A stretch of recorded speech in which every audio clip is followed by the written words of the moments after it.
बिहार चुनाव में आखिरकार नेताओं की हुई एंट्री। एक और पीएम मोदी ने की 3 ताबड़तोड़ रैलियां तो दूसरी ओर राहुल गांधी ने भी चुनावी प्रचार का किया शंखनाद। सीएम केजरीवाल ने एलएनजेपी अस्पताल में 1500 बेड के मल्टी स्पेशलिटी ब्लॉक की रखी आधारशिला। 2 साल में बनके तैयार होगा ब्लॉक। 1500 और बेड के बाद 3800 बेड वाला बन जाएगा अस्पताल। मुंबई के शॉपिंग मॉल में भीषण आग से मचा तांडव। मॉल के पास की बिल्डिंग से 3500 लोगों का किया गया रेस्क्यू के दौरान 5 दमकल कर्मी हुए घायल।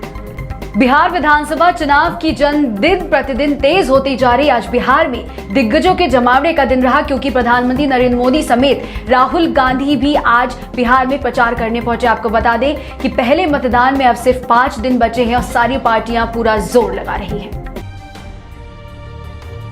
प्रधानमंत्री नरेंद्र मोदी ने शुक्रवार को बिहार चुनाव में अपने प्रचार का बिगुल फूंका। चुनाव प्रचार के पहले दिन ताबड़तोड़ 3 रैलियां की। पीएम ने सासाराम से रैलियों का आगाज किया। दूसरी रैली पीएम मोदी ने गया में की और तीसरी रैली भागलपुर में संबोधित की। रैलियों में पीएम मोदी ने विपक्ष पर निशाना साधने के साथ नीतीश कुमार की तारीफों के पुल बांधे। पीएम ने कहा, बिहार में तेजी से काम न हुआ होता तो यह महामारी न जाने कितने लोगों की जान ले लेती।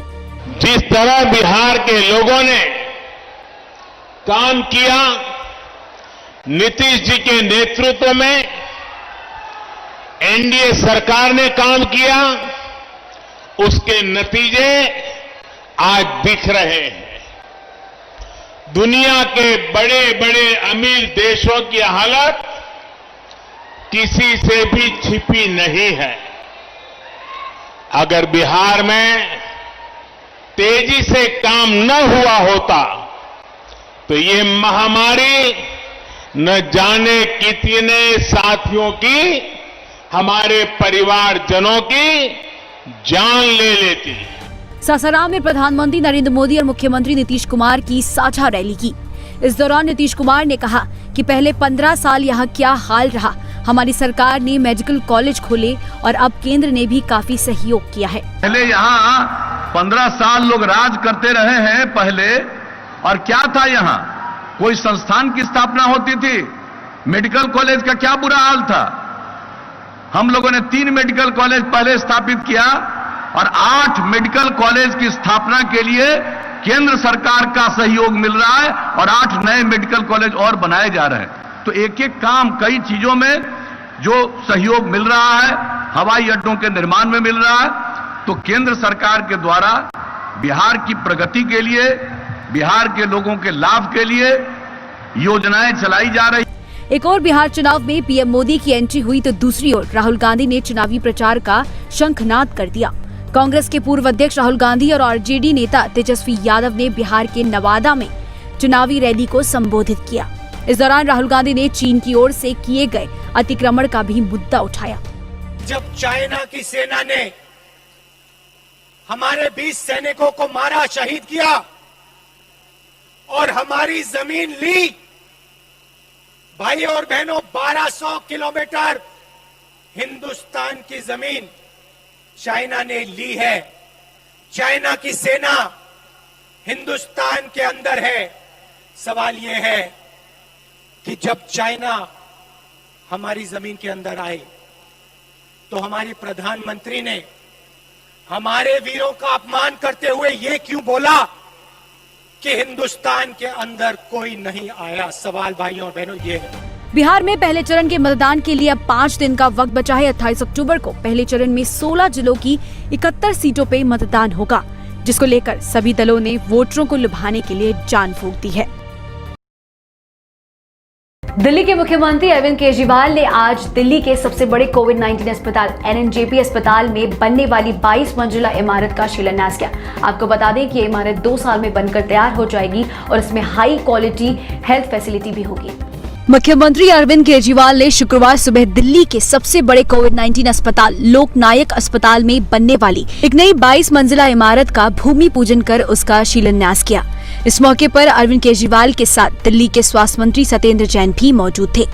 सत्येंद्र जैन ने बताया कि नई इमारत के बनने से अस्पताल की सुविधाएं और ज्यादा बेहतर होंगी और एक ही बिल्डिंग में अस्पताल आने वाले लोगों को तमाम सुविधाएं मिलेंगी।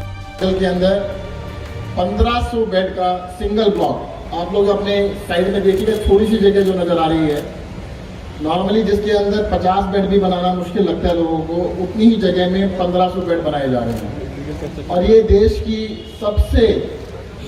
सबसे ऊंची हॉस्पिटल बिल्डिंग होगी। 22 मंजिल, 25 मंजिल है, 3 जमीन के नीचे और 22 जमीन के ऊपर। तो देश की सबसे ऊंची होगी building, state of the art. मैं यह कह सकता हूँ कि आप किसी को दिखाने के लिए ला सकते हो कि हाँ, दिल्ली में सरकारी अस्पताल भी ऐसे होते हैं, पूरी एयर कंडीशन होगी, खूब सारे ओटीज हैं और आपको जगह जगह भटकना नहीं पड़ेगा। अभी तक हॉस्पिटल में होता क्या है, एक सर्विस यहाँ पर है, टेस्ट दूसरा यहाँ पर है, MRI तीसरी जगह पर है। तो इसमें सिंगल बिल्डिंग के अंदर सब कुछ होगा, ICU भी होंगे, ओटीज भी होंगे, वार्ड्स भी होंगे, कंसल्टेशन भी होगा, everything is under one roof और एक ही बिल्डिंग के अंदर बना रहे हैं। और मुख्यमंत्री जी का जो विजन है कि दिल्ली को वर्ल्ड क्लास हेल्थ फैसिलिटीज देनी है, उसकी ओर बढ़ने में मुझे लगता है LNJP हॉस्पिटल का ये बहुत बड़ा योगदान रहेगा। और आशा करते हैं कि अगले 2 साल के अंदर, सिर्फ 2 साल के अंदर इस बिल्डिंग को बना के जनता के सुपुर्द कर दिया जाएगा। मुख्यमंत्री अरविंद केजरीवाल ने बताया, LNJP अस्पताल नए ब्लॉक के बनने से 2 साल में 3800 बेड वाला अस्पताल बन जाएगा। इसमें दुनिया की सबसे अच्छी मेडिकल सुविधाएं मिलेंगी। साथ ही उन्होंने ये भी कहा, इसमें लागत भी कम आई है। एक नया मेडिकल ब्लॉक शुरू किया जा रहा है, 25 फ्लोर्स का है, 2 बेसमेंट, ग्राउंड फ्लोर और 22 मंजिल ऊंचा ये हॉस्पिटल ब्लॉक होगा। इसमें 1500 बेड्स ऐड किए जा रहे हैं। LNJP हॉस्पिटल में मौजूदा 2000 बेड है, तो ये 1500 बेड होने के बाद 3500 बेड का हॉस्पिटल ये हो जाएगा। One of the biggest hospitals. इसका खासियत ये है कि ये सेंट्रली एयर कंडीशनड होगा और इसमें ये मतलब इसमें दुनिया की सबसे बेस्ट मेडिकल फैसिलिटीज़ होंगी। बहुत सारे ऑपरेशन थिएटर्स होंगे, ICU होंगे और बेस्ट इसके अंदर दुनिया की सबसे बेस्ट मॉडर्न टेक्नोलॉजी वाला हॉस्पिटल ये होगा। और ये बहुत ही किफ़ायती दाम में बनाया जा रहा है। अभी पूरे देश में जो भी सरकारें, चाहे केंद्र सरकार हो चाहे राज्य सरकारें हों, जब भी हॉस्पिटल बनते हैं तो उसकी कॉस्ट आती है 1.25 करोड़ रुपए से 1.5 करोड़ रुपए पर बेड। ये वाला केवल 30 लाख रुपए पर बेड में ये हॉस्पिटल बन रहा है और सबसे अच्छा हॉस्पिटल बन रहा है। मैं दिल्ली की जनता को बधाई देता हूँ कि ये ऐड होने के बाद दिल्ली के मेडिकल हेल्थ इंफ्रास्ट्रक्चर में काफ़ी अच्छी दिल्ली सरकार के बड़े प्रोजेक्ट में से एक है ये प्रोजेक्ट, लेकिन इसके लिए दिल्ली के लोगों को अभी 2 साल का इंतजार करना होगा। मुंबई के नागपाड़ा में गुरुवार रात एक मॉल में भीषण आग लग गई। आग इतनी भयावह थी कि शुक्रवार शाम पर उस पर काबू पाया जा सका। इस दौरान कई फायरकर्मी घायल भी हुए हैं। आग इतनी ज्यादा थी जिसका धुआं चारों ओर फैल गया था और आसपास की सोसाइटी के लोगों को सांस लेने में दिक्कत हो रही थी, इसलिए उन्हें सुरक्षित जगह पर पहुंचाया गया है। मुंबई के नागपाड़ा के सिटी सेंटर मॉल में भीषण आग लग गई। आग गुरुवार रात मॉल की एक मोबाइल शॉप से शुरू हुई और धीरे धीरे पूरे मॉल को आग ने अपनी चपेट में ले लिया।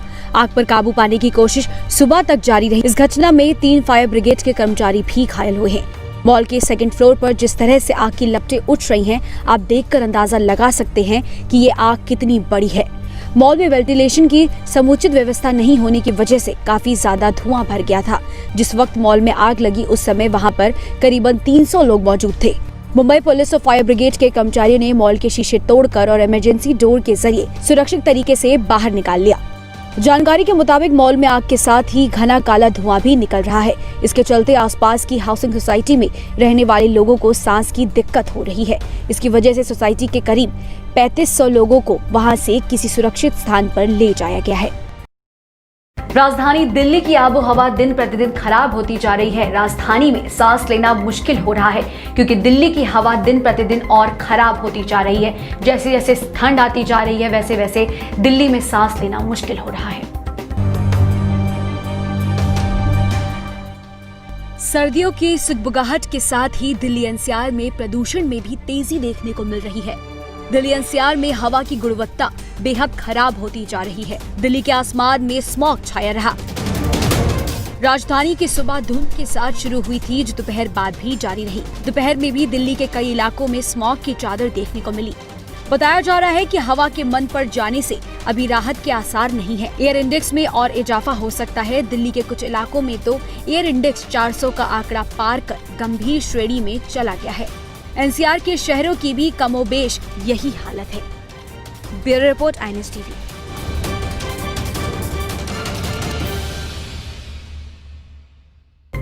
मीराबाई ने भगवान श्री कृष्ण के लिए अपने जज्बात बखूबी बयां किए हैं और हम सब इस बात से वाकिफ हैं। मीराबाई की इस मोहब्बत, शायरी और इबादत को उर्दू शायरी के साँचे में ढालने का कारनामा नौजवान शायर हाशिम रजा जलालपुरी ने किया है। देखिए पूरी रिपोर्ट।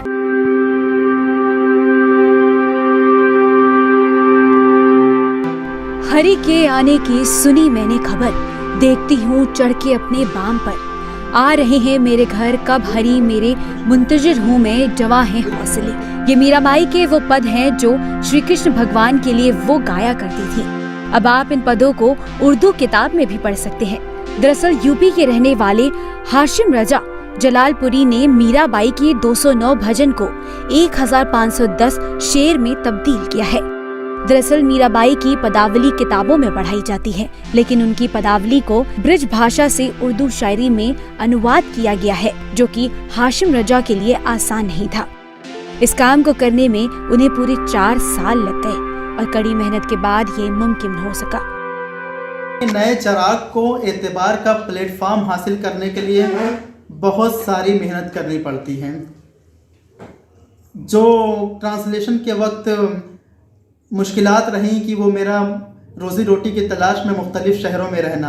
पहले मैंने जनवरी 2015 में ये काम बरेली में शुरू किया। उस वक्त मैं रोहलखंड यूनिवर्सिटी के साथ काम कर रहा था। उसके बाद मैं साउथ कोरिया के शहर ग्वांगजू में रहा कुछ दिन। उसके बाद अलीगढ़ आके दोबारा, जहाँ अलीगढ़ मुस्लिम यूनिवर्सिटी में मैंने पढ़ाया भी है और वहाँ से मैंने एमटेक भी किया है, और फिर दिल्ली में क़याम रहा। तो जगह बहुत बदलती रही, बहुत सारी परेशानियों का मुश्किलात का सामना रहा, लेकिन मैंने इस काम को कभी रोका नहीं, हमेशा इस काम को करता रहा।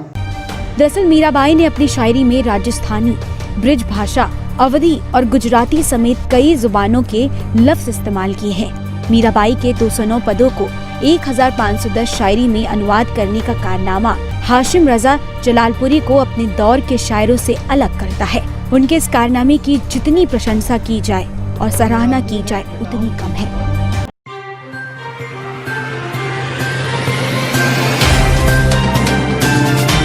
Subscribe now and press the bell icon. Never miss an update.